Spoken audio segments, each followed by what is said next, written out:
What's going on, family?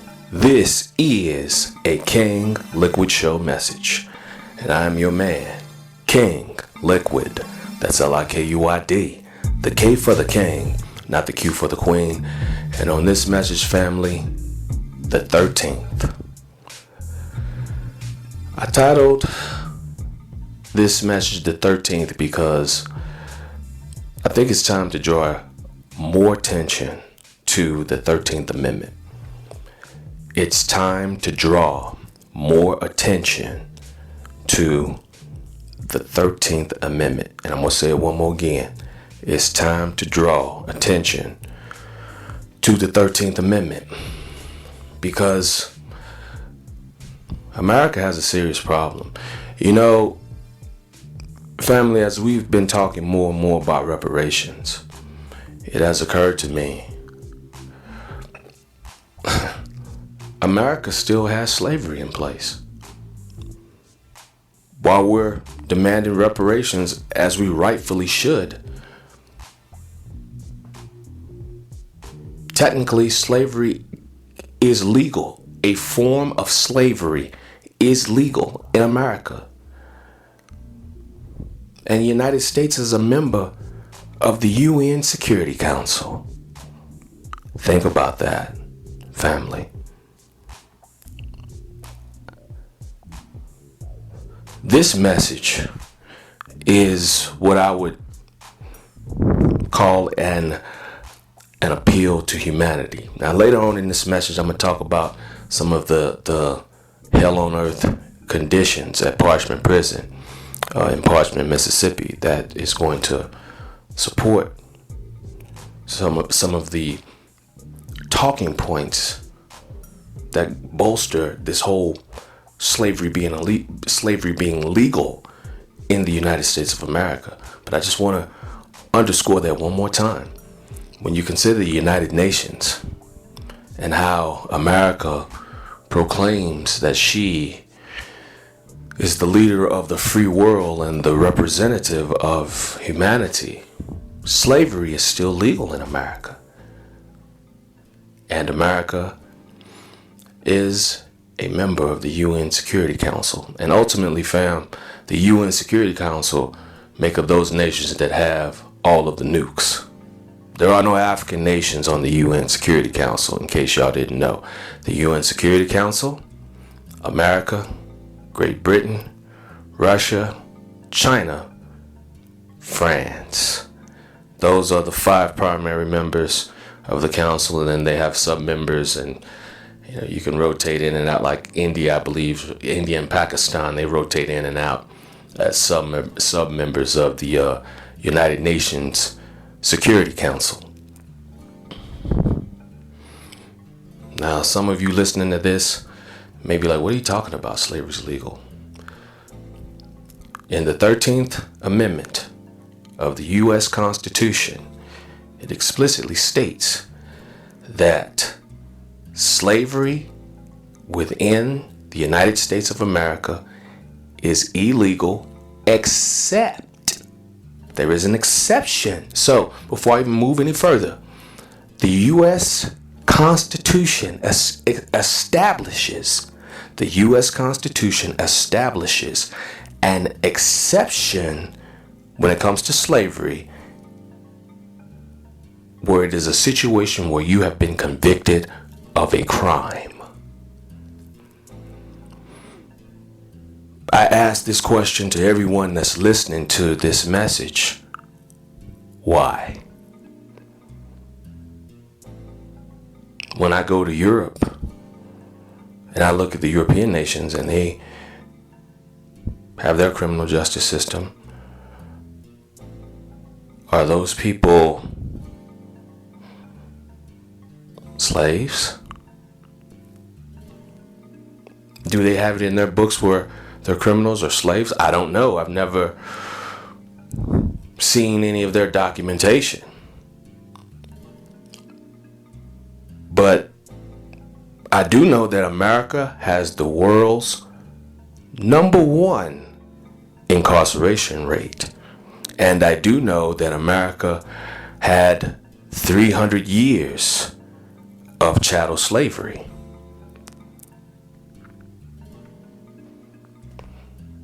That is recorded 300 years of chattel slavery, because slaves were property, so there were insurance policies on these slaves. So let's use some logic. A group of people who has 300 years worth of profit from free labor now is a situation where we have plenty of ammunition to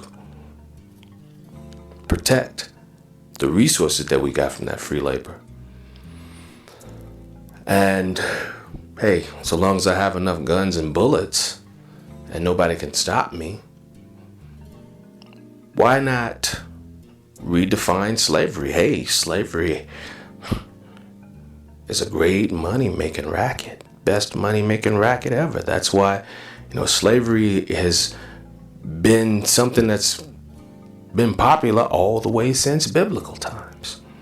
Take another person and you have an entire lifetime where you can control their labor and get everything. You get all the benefits off of someone else simply being alive. You get to eat and drink off of everything that they do. You get to redefine their ideology, tell them how to think, everything. Now, the 13th Amendment, we have an explicit example where America is making it clear that slavery in a specific form is legal. So the U.S. has taken slavery and pretty much said that, okay, so long as you're convicted of a crime, now you are a slave. Now they say you're an inmate, they say you're in jail or whatever, but you are a slave.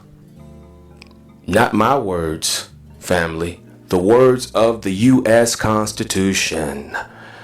The words of the U.S. Constitution in your face every single day. So now, a money-making scheme. So do we have any examples before us that loophole, that clause is being exploited for benefit? Wouldn't you know, on Wall Street, private prison stocks are traded.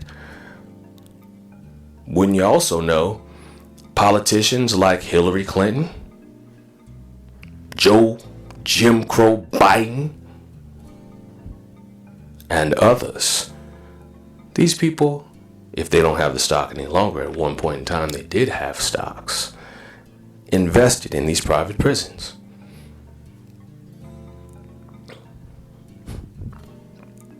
Yeah, hits you like a gut check, don't it? Hits you like a gut check.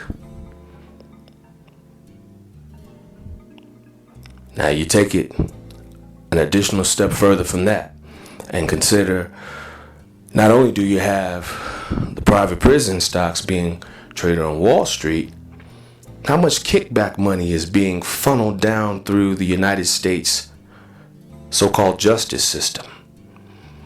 How much kickback money from these private prison corporations can they put into the pockets of these politicians? Remember, family, government is the shadow of business. And I know some of y'all listening, hey man, King LiKuiD, you're going to get yourself, they're going to come after you. Let them come. Let them come. Because, let me tell y'all this, family. Either you're going to live for something or die for nothing. Death is inevitable. Every last one of us is going to die. All of us are. But what matters is how we live. Yeah, that's what matters. How we live.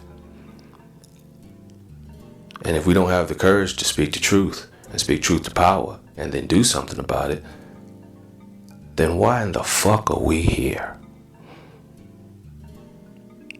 I refuse to believe that human beings were put on this planet simply to be in an unending cycle of jungle, beast, animal, human, animal existence. If that was the case, why were we given intelligence to begin with? No. This is one of those times, people, where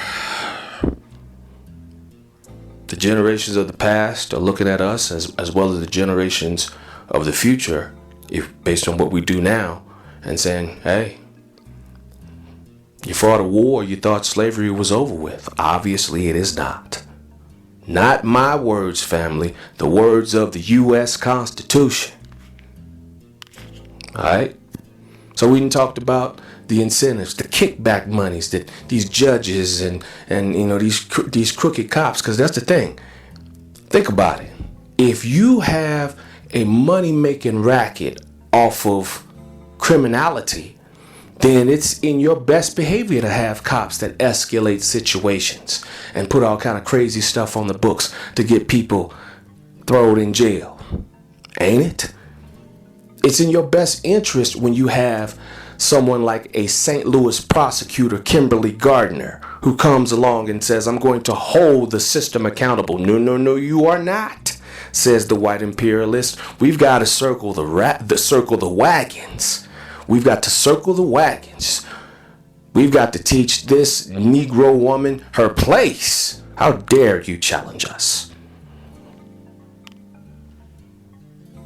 So now we move to Parchman Prison.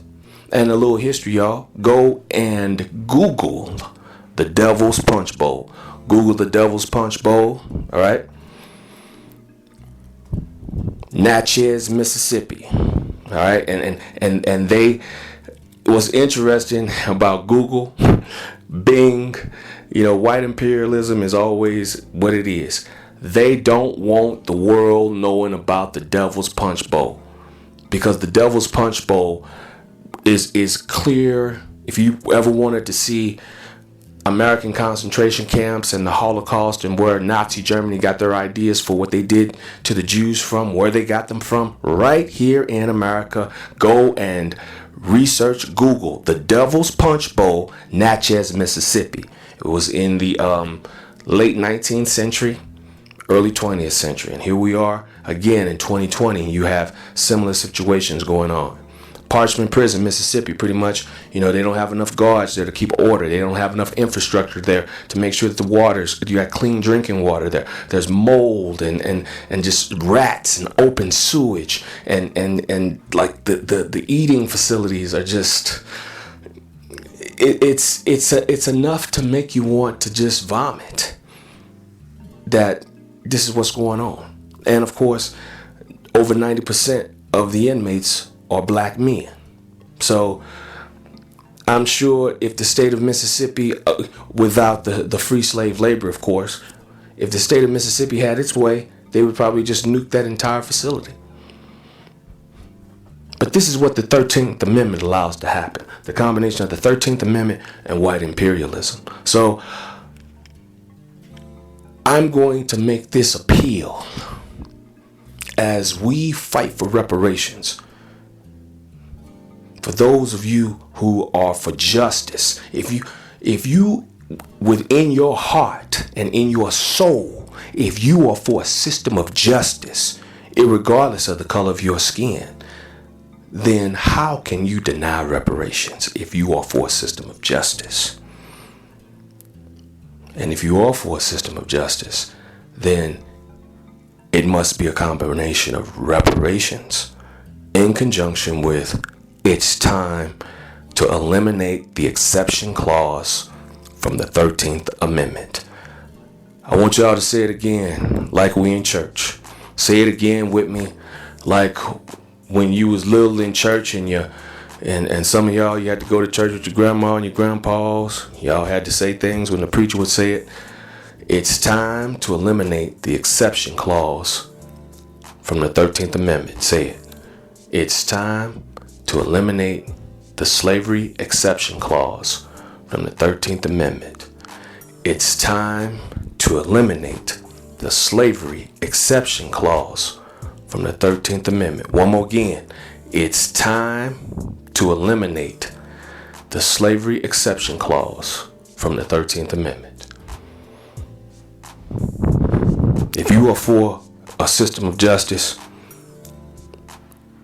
it's time for you to do something. I'm the messenger. I'm letting you know. I'm just one guy, but my voice can be spread.